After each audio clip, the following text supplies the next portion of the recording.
Nah, saudara, hari ini kita akan bersama-sama melihat firman Tuhan dari Injil Yohanes. Kita akan melanjutkan seri khotbah dari Injil Yohanes, pasal yang keempat ayat 1-42. Saudara, kita akan membaca secara bergantian. Saya akan memandu saudara dari slide yang tersedia. Saya akan membacakan ayat yang berwarna hitam dan saudara akan membacakan ayat yang berwarna merah bersama-sama. Demikian firman Tuhan. Ia harus melintasi daerah Samaria. Maka sampailah ia ke sebuah kota di Samaria yang bernama Sikar, dekat tanah yang diberikan Yakub dahulu kepada anaknya Yusuf. Di situ terdapat sumur Yakub. Yesus sangat letih oleh perjalanan, karena itu ia duduk di pinggir sumur itu. Hari kira-kira pukul 12. Silakan saudara.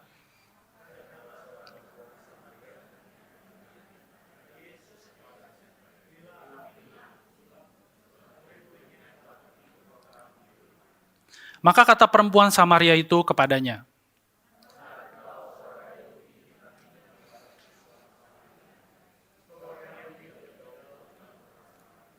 jawab Yesus kepadanya,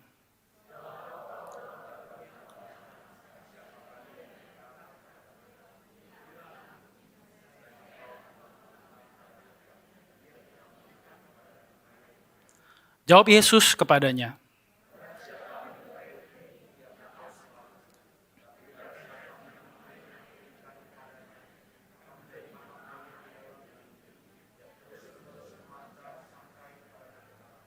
kata perempuan itu, aku tidak mempunyai suami. Kata Yesus kepadanya, tepat katamu, bahwa engkau tidak mempunyai suami. Sebab engkau sudah mempunyai 5 suami, dan yang ada sekarang padamu bukanlah suamimu. Dalam hal ini engkau berkata benar.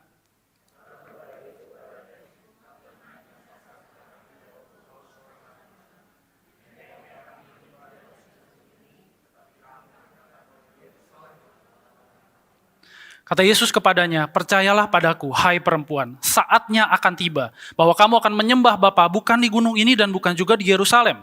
Kamu menyembah apa yang tidak kamu kenal, sebab keselamatan datang dari bangsa Yahudi.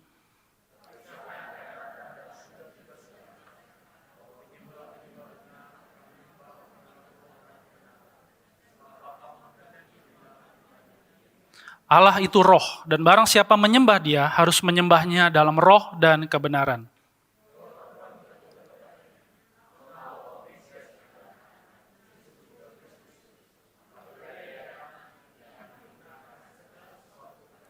Kata Yesus kepadanya, akulah dia yang sedang berkata-kata dengan engkau. Sementara itu, murid-muridnya mengajak dia, katanya, Rabi, makanlah. Akan tetapi ia berkata kepada mereka, padaku ada makanan yang tidak kamu kenal. Maka murid-murid itu berkata seorang kepada yang lain, adakah orang yang telah membawa sesuatu kepadanya untuk dimakan?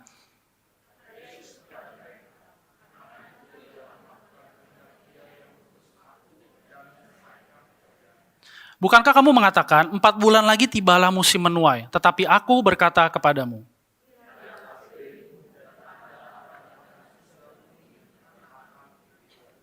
Dan banyak orang Samaria dari kota itu telah menjadi percaya kepadanya karena perkataan perempuan itu yang bersaksi.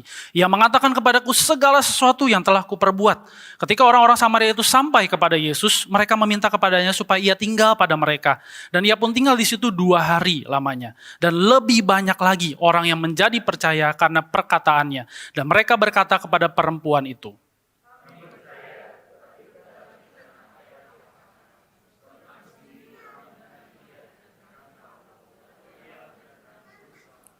semakin jauh kita baca firman Tuhan pada hari ini, saudara. Saudara, ketika hidup kita berhadapan dengan kondisi kritis, begitu ya, kondisi kritis mungkin ada level tertentu, begitu, atau intensitas tertentu. Saudara, ketika kita berhadapan dengan kondisi kritis, maka kita akan merasa membutuhkan sesuatu yang akan menyelesaikan masa kritis itu, kondisi kritis itu, menjadi satu-satunya solusi yang paling terbaik, yang paling ultimat, begitu ya, untuk krisis yang kita alami, saudara. Saudara, misalnya, mulai dari hal-hal yang sederhana di dalam hidup kita. Kalau kita haus, kita akan minum. Kalau kita mulai perut kita kerucukan begitu ya, lapar, mungkin jam-jam segini agak rawan gitu saudara ya, kita akan cari makan. Kita cari makanan yang paling enak kalau perlu begitu saudara. Dan saudara, kalau misalnya kita lagi tanding basket, saya senang nonton basket begitu saudara ya, ketika ada sebuah cuplikan highlight dari pertandingan basket, di half time ya, setelah quarter 1, quarter 2, mereka istirahat agak panjang begitu. Nah, mereka ada di dalam masa kritis karena mereka kelelahan, apalagi mungkin 5 pemain utamanya begitu ya. Maka saudara, selain minum, mereka makan coklat saudara. Karena makan coklat itu memberikan energi tambahan bagi orang-orang yang bermain basket gitu ya. Nah saudara, misalnya kalau kita melihat sawah kering begitu ya, kering kerontang, tentu butuh hujan. Kalau kita sakit saudara, mohon maaf, mungkin kita terminal illness, sakit yang sangat parah, maka kita akan mencari obat apapun, alternatif apapun, dokter yang terbaik supaya kita bisa sembuh dan lewat dari masa kritis itu. Tapi saudara, bagaimana jika yang krisis adalah hati kita sebagai manusia berdosa? Hati manusia-manusia yang kritis berujung kepada maut dan harus diselamatkan. Maka saudara, di dalam perikop yang kita baca khususnya, maka saya mencoba mempropos bahwa jawabannya hanya satu. Hati manusia yang kritis hanya membutuhkan Injil Kristus. Injil yang berkuasa untuk menyelamatkan. Dan saudara, kalau kita lihat di sepanjang Injil Yohanes, khususnya dari pasal 1 sampai pasal keempat yang tadi kita baca, ayat 1 sampai 42. Saudara, maka di sana ada motif Injil, pola Injil yang berusaha diberikan oleh Yohanes dengan memberikan perbandingan atau pengontrasan, saudara-saudara. Saudara, kalau kita lihat misalnya dari pasal kedua, perkawinan di Kana. Saudara, ada kontras antara tempayan air dengan anggur terbaik yang Tuhan Yesus berikan.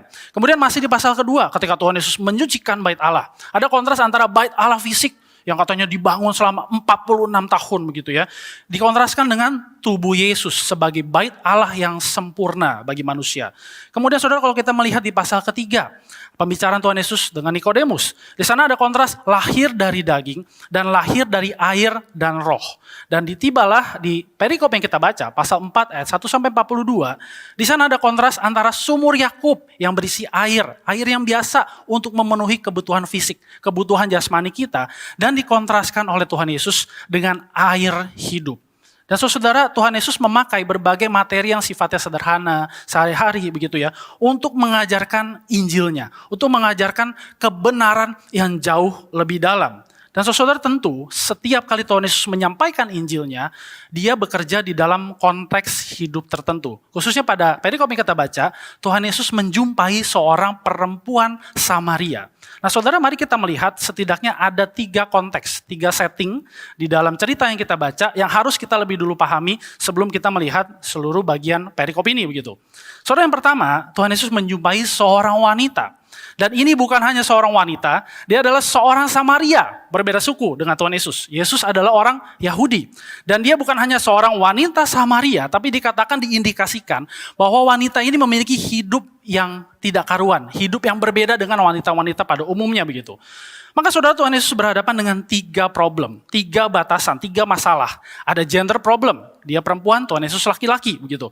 Ada problem suku, Tuhan Yesus Yahudi, dia Samaria. Ada problem status sosial, Tuhan Yesus rabi, guru besar. Tapi ini adalah perempuan yang gak karuan hidupnya. Tapi kita akan melihat saudara bahwa 3 batasan ini, 3 masalah inilah yang akan diruntuhkan oleh Tuhan Yesus dan juga Injil yang dia beritakan.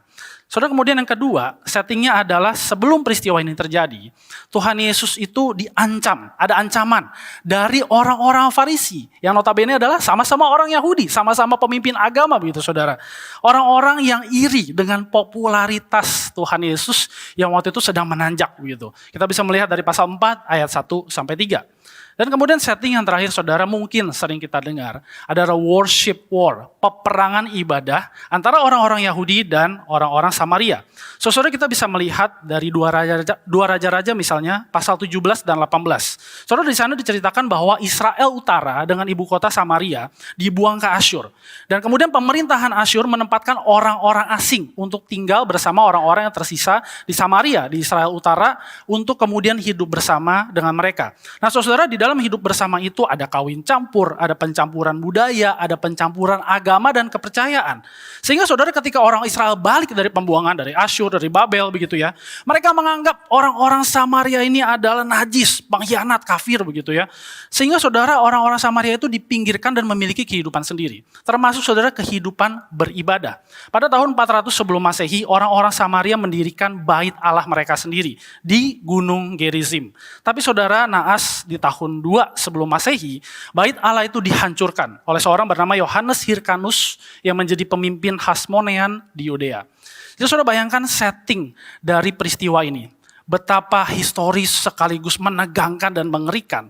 Dan Tuhan Yesus menjumpai latar belakang ini melalui menjumpai seorang perempuan Samaria ini. Dan saudara, mari kita melihat sedikit garis besar dari kisah Injil yang Tuhan Yesus bawakan.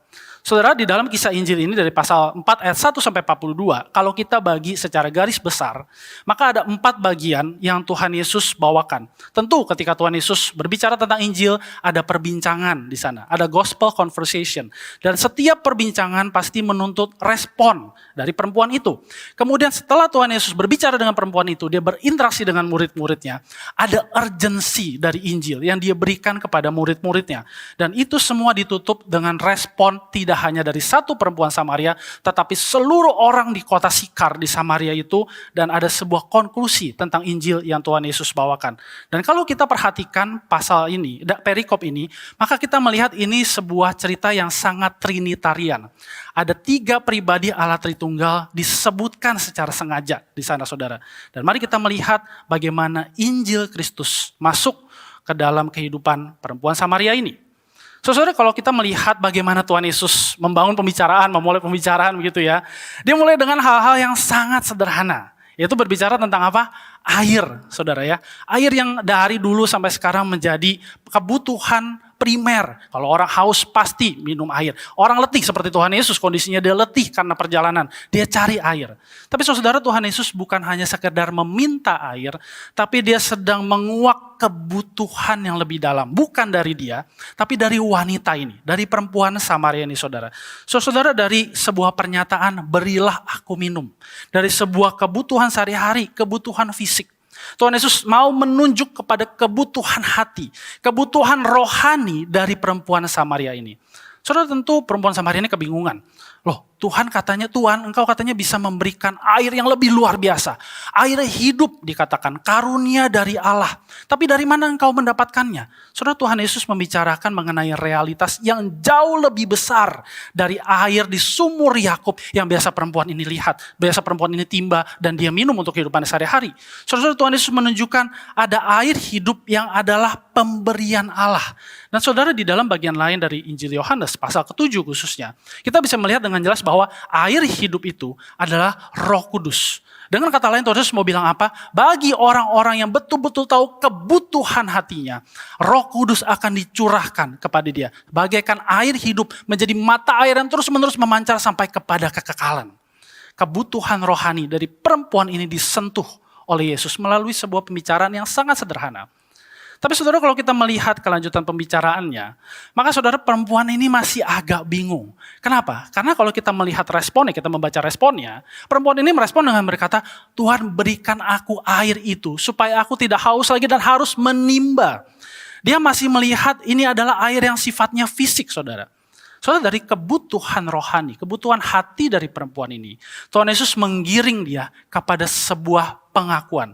Jawaban Tuhan Yesus bukan begini, kamu gak ngerti teologi dari air hidup. Kamu mesti masuk seminar Yahudi mungkin ya karena kamu orang Samaria begitu. Enggak. Saudara, Tuhan Yesus memberikan jawaban yang sangat luar biasa. Tuhan Yesus berkata, panggil suamimu. Saudara, Tuhan Yesus tidak hanya menunjuk kebutuhan rohani, kebutuhan hati dari perempuan itu. Tuhan Yesus menguak kehidupan perempuan itu untuk memunculkan pengakuan dari perempuan ini. Saudara, akhirnya perempuan ini menyadari bahwa ya air yang dia butuhkan adalah air hidup dari Allah yang menguak segala dosa dia, bahkan kegelapan hati dia yang mungkin dia gak pernah cerita kepada siapapun. Dan Yesus saat itu mengetahuinya, saudara-saudara. Nah, saudara, Yesus membawa perempuan ini dari kehausan jasmani kepada kehausan hatinya. Kehausan rohani, kekeringan rohani yang harus dipenuhi hanya ketika dia mengakui betapa dia membutuhkan air hidup itu. Betapa dia membutuhkan Yesus. Saudara, sampai sini mari kita mengambil waktu untuk merefleksi. Bertanya kepada kehidupan setiap kita. Mari kita kembali kepada kehidupan kita.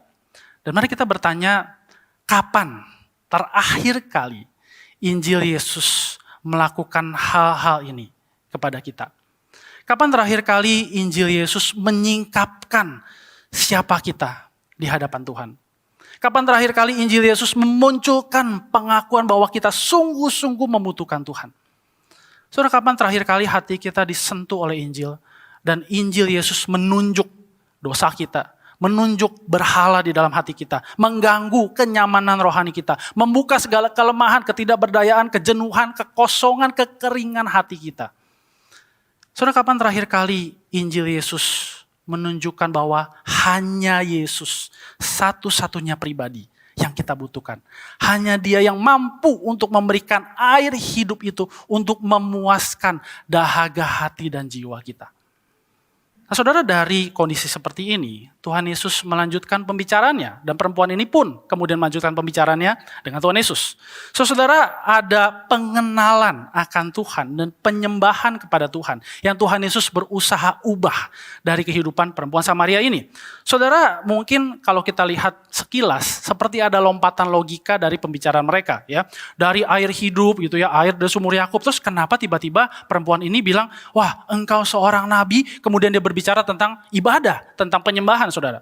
Saudara, pada waktu itu, pada konteks orang-orang Samaria dan juga orang Yahudi, ketika seseorang dijumpai oleh seorang yang luar biasa, pribadi yang luar biasa yang dikatakan adalah nabi ini, maka saudara, mereka harus menyambut utusan Allah ini dan seperti mengadakan sebuah ibadah penyambutan, begitu saudara ya, kira-kira. Nah, karena itu saudara, tidak mengherankan perempuan ini mengkaitkan akan pribadi Yesus dengan penyembahan, saudara. Tapi saudara, ketika perempuan ini mengatakan tentang apa yang dia tahu, siapa yang dia tahu tentang kehidupan ibadah dia, maka Tuhan Yesus bilang, hai wanita, kamu memiliki dua masalah besar. Yang pertama saudara, Tuhan Yesus bilang, ibadahmu dibatasi, ibadahmu didomestikasi, dikurung hanya oleh tempat dan waktu. Kamu berkata, oh ibadah itu di Gunung Gerizim, kamu orang-orang Yahudi di Yerusalem. Bukan, kata Tuhan Yesus. Akan tiba waktunya bahwa penyembahanmu, penyembahan seluruh umat percaya tidak dibatasi oleh tempat. Dan masalah yang kedua adalah Tuhan Yesus menunjuk bahwa, hai wanita, kamu memiliki masalah dengan pengenalan akan siapa yang kamu sembah. Tuhan Yesus katakan, kamu tidak mengenal siapa yang kamu sembah. Saudara, dua masalah ini bisa disimpulkan dengan berkata bahwa perempuan ini memiliki kehidupan ibadah yang kosong dan buta. Dan mungkin juga ini adalah dua masalah besar di dalam kehidupan ibadah kita. Seorang teolog bernama Kevin Van Hooser mengatakan bahwa theology without worship is empty. Pengenalan akan Tuhan, pemahaman akan Tuhan, pengetahuan kita tentang doktrin-doktrin bahkan, tanpa ibadah yang sejati di hadapan Tuhan, omong kosong. Dan Van Hooser mengatakan juga sebaliknya, worship without theology is blind. Ibadah tanpa mengenal siapa yang kita sembah, tanpa tahu siapa yang kita sembah, itu adalah ibadah yang buta. Aduh, saya sembah siapa hari ini? Jangan-jangan Tuhan tidak hadir bagi saya, begitu ya. Saya sembah siapa kalau begitu? Saudara, dua masalah besar di dalam kehidupan ibadah perempuan itu mungkin juga menjadi masalah besar bagi kehidupan ibadah kita. Dan saudara, Tuhan Yesus memberikan jawabannya. Dia berkata saatnya akan datang dan sudah tiba sekarang. Saudara, ketika kita mengingat frasa saatnya atau saatku yang Tuhan Yesus katakan, saudara, tentu ini menunjuk bukan sekedar kepada waktu yang sifatnya temporal, sementara begitu. Tapi ini menunjuk kepada kemuliaan Allah yang Tuhan Yesus tunjukkan ketika dia mati di salib dan bangkit. Dan saudara, Tuhan Yesus mengontraskan bahwa saatnya akan datang, bahwa kamu tidak hanya menyembah di Gunung Gerizim, di Yerusalem, dimanapun. Tapi ini bukan soal tempat, ini bukan soal batasan geografis, ini bukan soal batasan suku atau pemahaman pengenalan tradisional yang selama ini kamu kenal. Ini adalah tentang saatku, kata Tuhan Yesus. The true heart of worship bukan tentang tempat, bukan tentang waktu, bukan tentang tradisi-tradisi ibadah yang mungkin kita pernah kenal atau kita buat. Tapi semuanya itu adalah tentang Yesus. Yesus yang mati, Yesus yang bangkit. Inilah yang melayakkan kita untuk boleh beribadah. Bukan tempat ibadahnya, bukan jenis musiknya, bukan jenis ibadahnya, bukan siapa yang pimpin, bukan gerejanya. Tapi Yesus yang hadir. Inilah the true heart of worship bagi setiap kita yang percaya. Dan saudara, juga dijelaskan kepada Tuhan Yesus, kamu menyembah harus di dalam roh dan kebenaran. In spirit and in truth. Karena Allah adalah roh. Allah tidak dapat didomestikasi, tidak dapat dikurung oleh kebenaran-kebenaran dan pemahaman-pemahamanmu.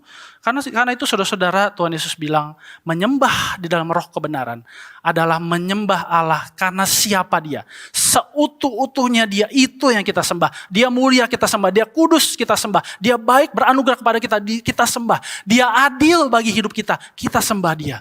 Dan kita menyembah Allah dengan seluruh keutuhan hidup kita. Dengan tepuk tangan kita, dengan dedikasi hidup kita, dengan integritas kehidupan kita. Dengan seluruh seutuhnya kehidupan kita. Kita menyembah Tuhan. Itulah saudara, menyembah di dalam roh dan kebenaran.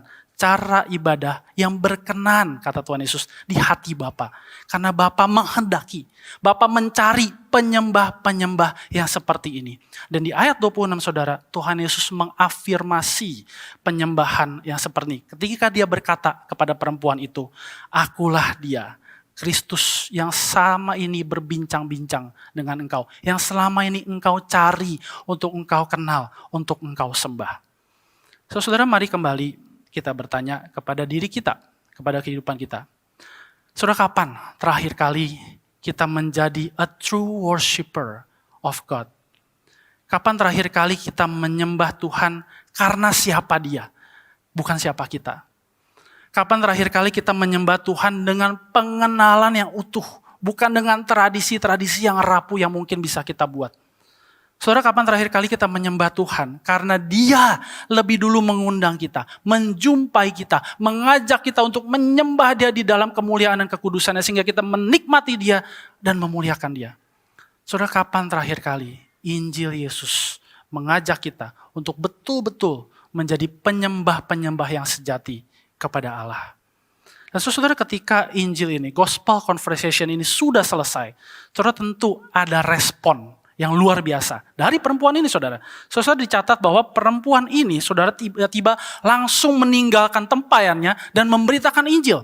Dan saudara, peristiwa ini seakan-akan ada seperti bersamaan dengan peristiwa-peristiwa lainnya. Ketika kita melihat pasal 4 ayat 27, di sana dikatakan segera setelah itu, setelah perempuan ini merespon, Yesus langsung berhadapan dengan murid-muridnya yang terkejut dan bingung begitu ya.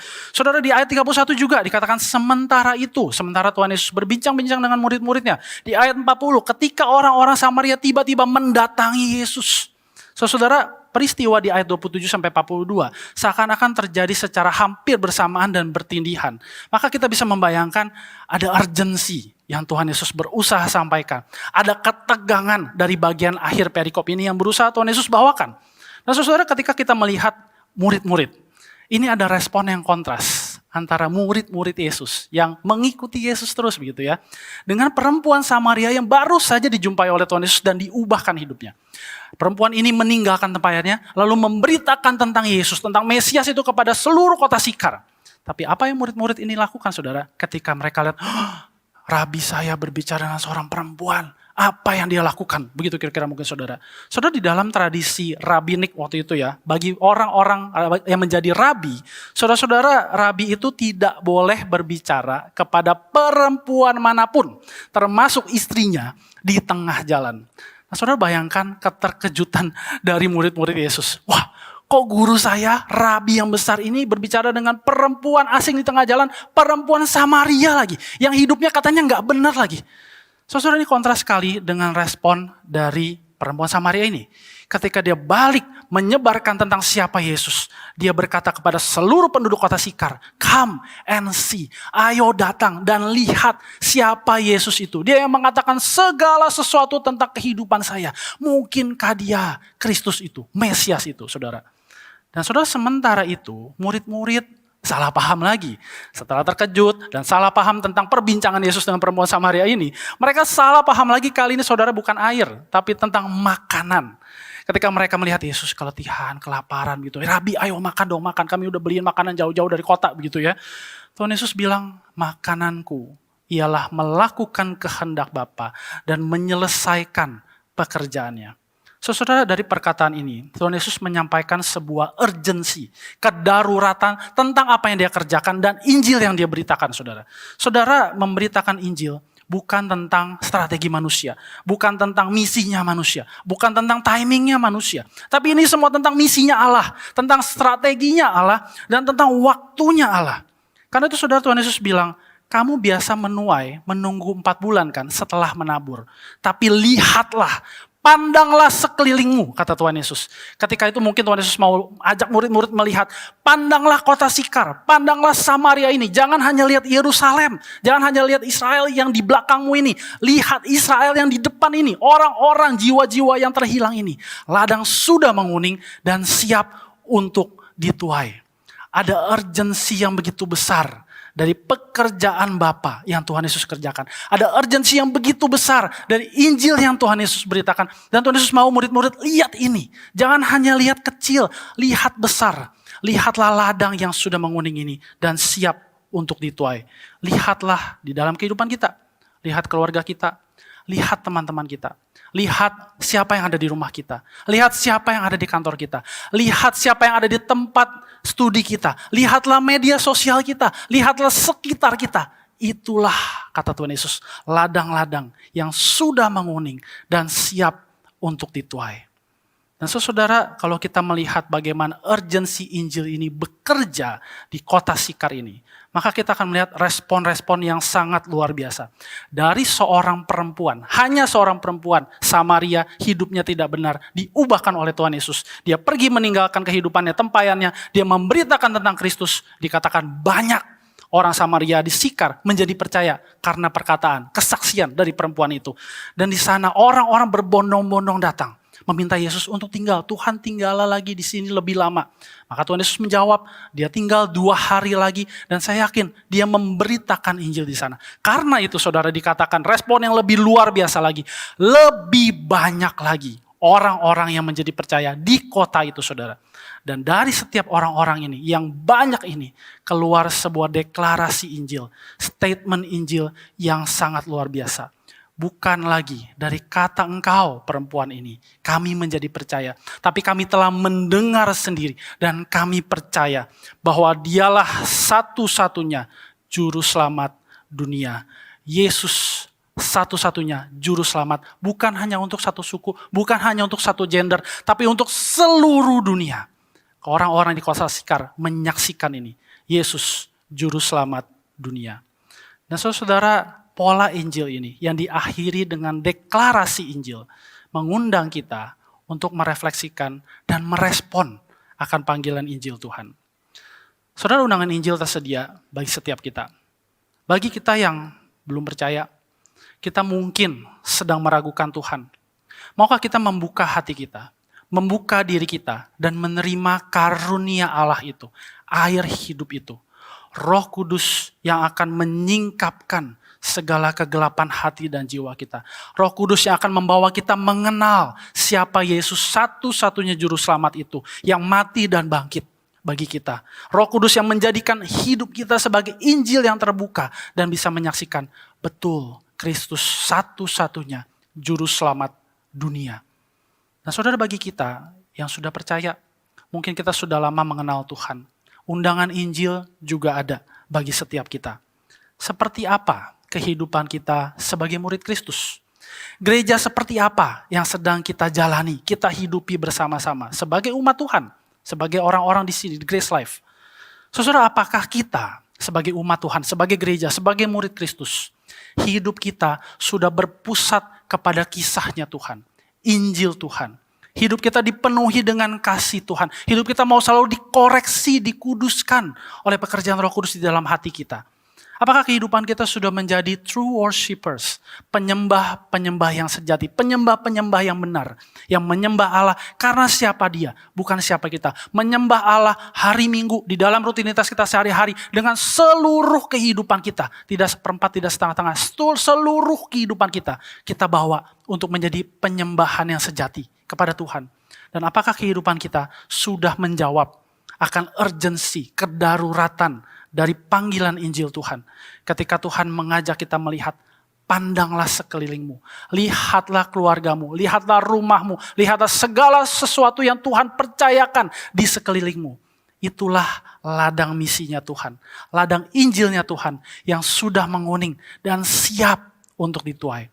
Apakah kita juga mau melakukan panggilan Tuhan ini melalui kehidupan kita. Karena saudara, seorang percaya, seorang penyembah Tuhan yang sejati tidak nyaman kalau hidup hanya di dalam gereja, hidup hanya di lingkungan komunitas Kristen. Seorang percaya yang sejati, seorang penyembah Kristus yang sejati akan menunjukkan kehidupan yang keluar, a missional living di dalam kehidupan kita, melihat ladang Allah yang begitu luas dan siap untuk dituai.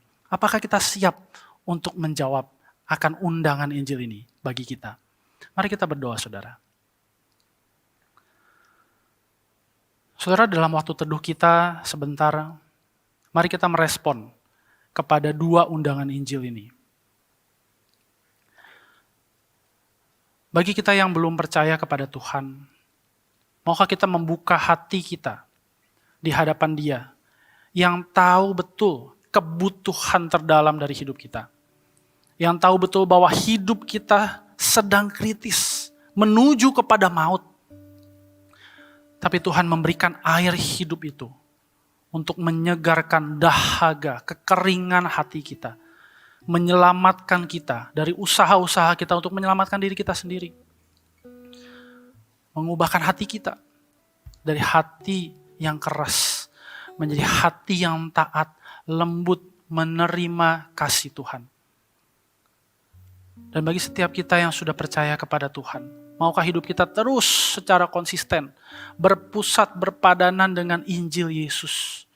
Hidup yang dipenuhi dengan anugerah Allah, beranugerah kepada orang lain. Hidup yang mau terus dikoreksi, diubahkan semakin serupa dengan Kristus Tuhan kita. Hidup yang menjadi penyembah-penyembah Allah yang sejati, menyembah Dia di dalam roh dan kebenaran. Hidup yang mau diutus, menjawab panggilan Injil Tuhan. Lihatlah sekelilingmu. Lihatlah ladang-ladang yang sudah menguning dan siap dituai. Apakah kita mau menjawab akan undangan Injil ini? Mari datang kepada Tuhan di dalam doa. Ya Bapa, Sang Perancang keselamatan terbesar bagi kami manusia berdosa. Kami datang dengan setiap kisah hidup kami. Ampuni kami Tuhan ketika kami terus-menerus bergulat dengan diri sendiri, bergulat dengan kegelapan kisah kami. Biarlah hari ini kami kembali mengakui betapa kami membutuhkan keselamatan-Mu, kasih-Mu, kesetiaan-Mu yang telah Engkau buktikan melalui karya Tuhan kami Yesus Kristus. Dan bawa hidup kami Bapa untuk menjadi penyembah-penyembah-Mu yang sejati. Menjadi penyembah yang tahu betul bahwa kelayakan kami menghadap hadirat-Mu hanya karena kematian dan kebangkitan Yesus Kristus Tuhan kami. Kesungguhan kami ketika menyembah-Mu adalah karena kami sungguh mengenal siapa Engkau dan apa yang sudah Engkau lakukan bagi kehidupan kami. Dan biarlah dengan kuasa Roh-Mu yang kudus, kami yang adalah gereja-Mu dapat dibangkitkan untuk melihat dan melaksanakan misi Allah di tengah dunia ini. Menabur Injil, menjangkau jiwa yang terhilang, menuai sukacita bersama-sama dengan jiwa-jiwa yang percaya di dalam nama Yesus dan menyorakkan kebenaran, keselamatan yang kami terima. Sungguh Yesus Kristus adalah juru selamat dunia. Bangkitkan kami Tuhan, bangkitkan kami. Dalam nama Tuhan Yesus kami berdoa. Amin.